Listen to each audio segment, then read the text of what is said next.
Hi, my name is Stephen Burrow, and I'm here on episode 3 of The Journey today. And today I'd like us to talk about patience, resilience, doing good, making a difference, and consistency. Hope you enjoy the episode.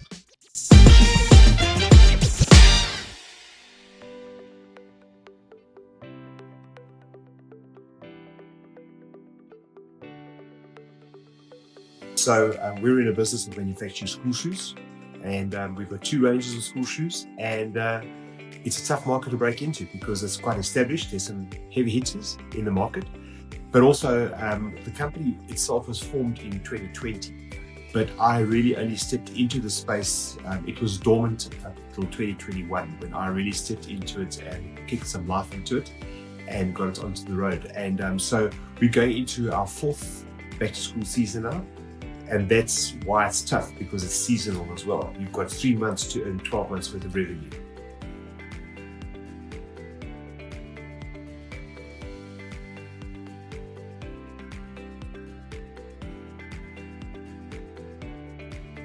So the original founder was actually a friend and a colleague of mine, and he had started this business in the background and not really told anyone about it. But as we all caught up in our full-time jobs, he really hadn't done anything with it. And so in the end of 2020, I was retrenched.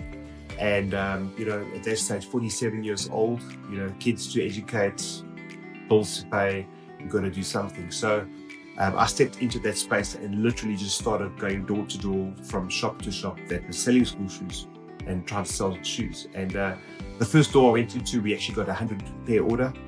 And that's really where it started. That's how the business started. And I think breathing life back into it meant actually getting front and center in front of people, showing them the product, letting them touch and feel the product, and see that although it may look like all the other school shoes on the market, there's something fundamentally different about the product.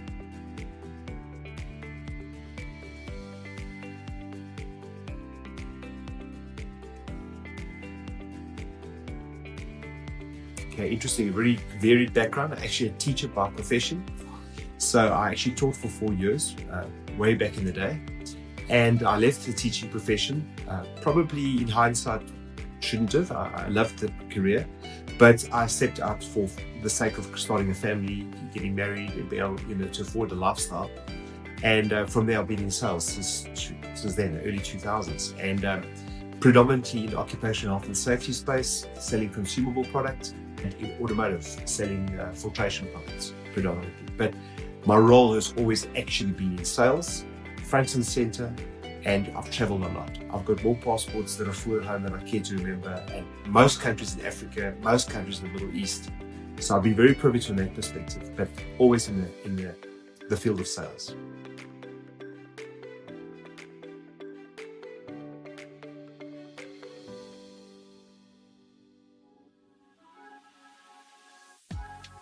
Yeah, it's hard. I mean, no one saw that coming. That was, February 2020, we were still, enjoying life. And then we were told we were going to go into this 3-week lockdown, and months later, we were still doing it. We still worked during that time. And business was still okay at that time. But then, obviously, everything started slowing down. And I was not, by any stretch of the imagination, unique. There were many, many, many people affected by this and businesses that were closed. But it was hard because, you have to reset. You have to start again, effectively. You're in the midst of a situation where there are no jobs. So it's not like you can put your CV out and go and start looking for something else.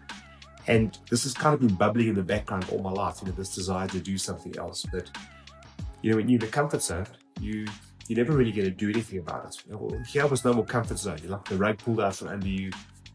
Time to go and find a job or start something. And that's really what kicked it off.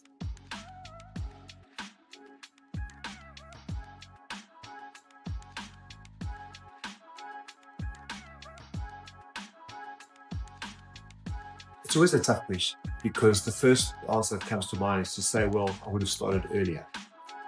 That's what I would have done. But in my case, there's a sort of the opposite side of that, and that is that I'm not sure that I was ready earlier. It's almost like I had to literally go on this journey. I had to travel. I had to be exposed to things. I had to bump my head. I had to make mistakes. I had to, mature. There were a lot of things that actually improved my situation and they wouldn't have been there had I not gone through all that. So I would still encourage young people to start the entrepreneurial journey earlier because you have less risk, you have less to lose. But I think for me, there was a ton of basic learning that I had to go through, and grow up really before I was in a position to say, okay, I'm ready.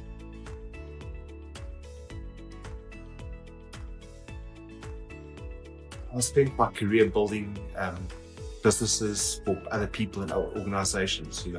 That was my job, to travel, business development, set up distribution channels, sell product. Loved my job, but truthfully, there's always this thing inside of you that says there's got to be more than this. I'm built for more. And I think 2020 was that moment. In November, as I said, that the rug gets pulled out from under you. Very fortunate. I walked away amicably. It was just a pure out and out retrenchment. And I had time and space because it's December. First of all, even if you wanted to look for a job, you couldn't. So we planned this, and we said 3 months. We need grace for 3 months. So my daughter lived in their study. We lived in the guest room, and my son actually had a camping cot put up in the kitchen, in a little part of the kitchen. He slept there. And I'll never forget, he asked me when I finished telling him the story. He said to me, "Dad, are we poor?" That was the first question he asked me. Are we poor? I'll never forget that. That was the moment everything changed.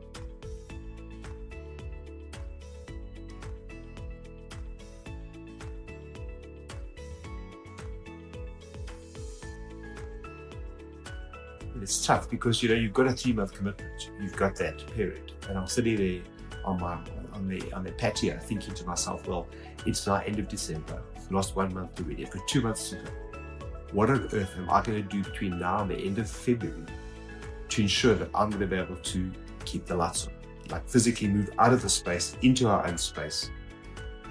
What am I going to do? And that's the first thought that comes to me.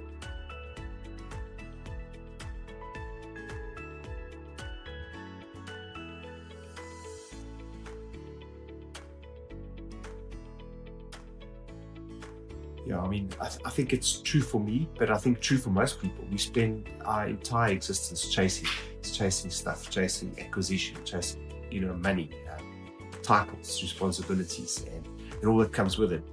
But in actual fact, none of those things really sort of hit the mark. Success, when you're chasing money, is a never-ending thing. It's a downward spiral because you're never going to have enough. But when you find that thing that makes you happy and it fulfills you, and meets your basic human need as a human being, man, let me tell you, it's way more gratifying than just money. You need to earn money, make no mistake, but don't make that the purpose, the point of the journey.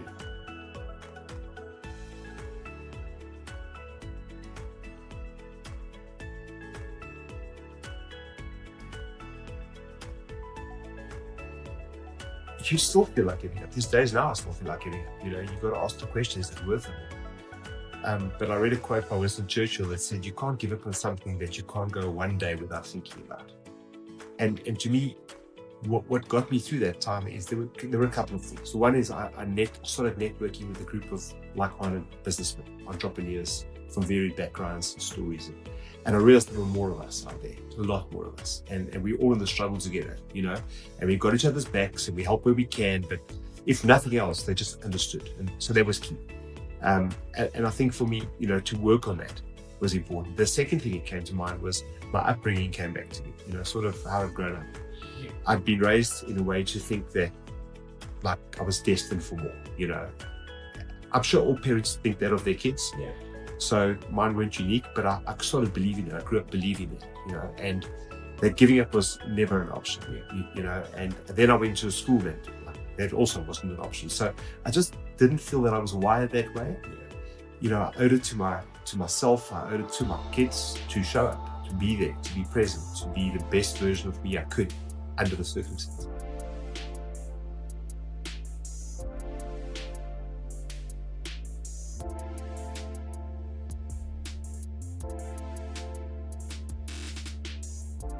I exercise every day if I can.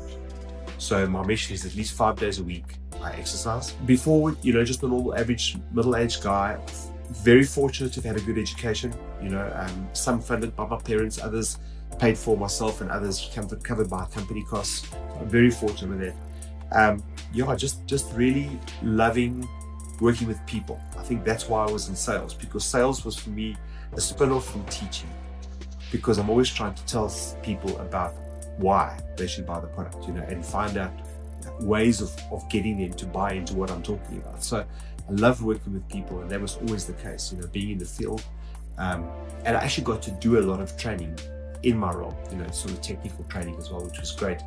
So yeah, just married with kids, chasing my tail like everybody else, trying to carve out a living for myself, really.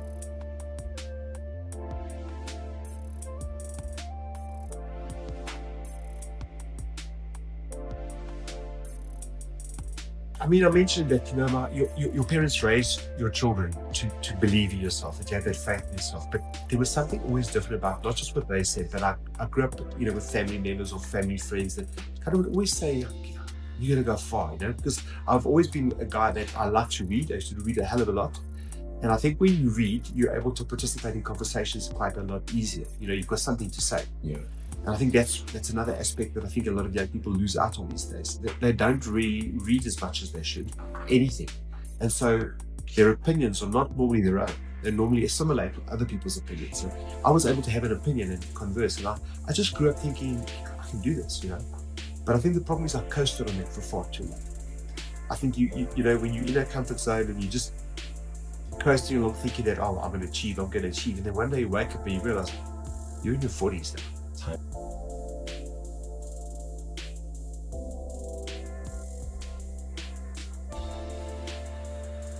If you're not in the right mindset, it's a disaster. It can spell the end. Really, it can. So I'm grateful because it did allow me the opportunity to start doing the things that I wanted to do.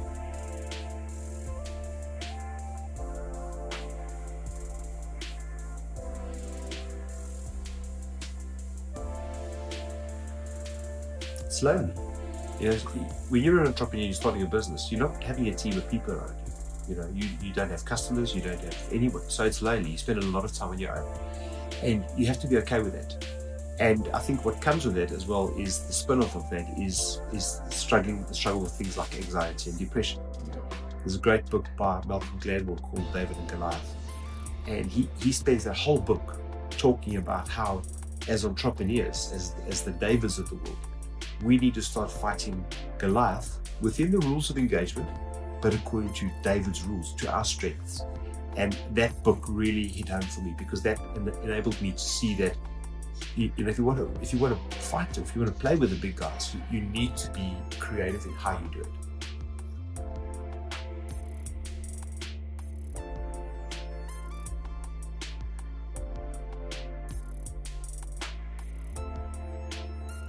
So I think everything suffers when you focus on one thing only, and so you have to learn. And I think that's why maturity was important for me as well.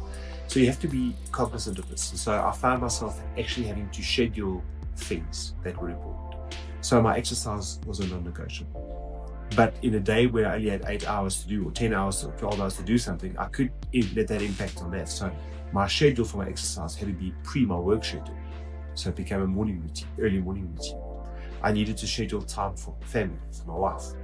I needed to schedule time for my own personal development, whether that's, sort of intellectual development or spiritual development. You've got to put those things in. And I'm not naturally a creative person, so creativity is something that you have to work on. But having said that, when you're all things to all people in your business and you're doing everything, you learn quickly, and I think I can't wait for the day where I'm in a position to say, okay, I now have a person that does that, and a person that does that, and then I can take my time and do the things that I'm really much better at.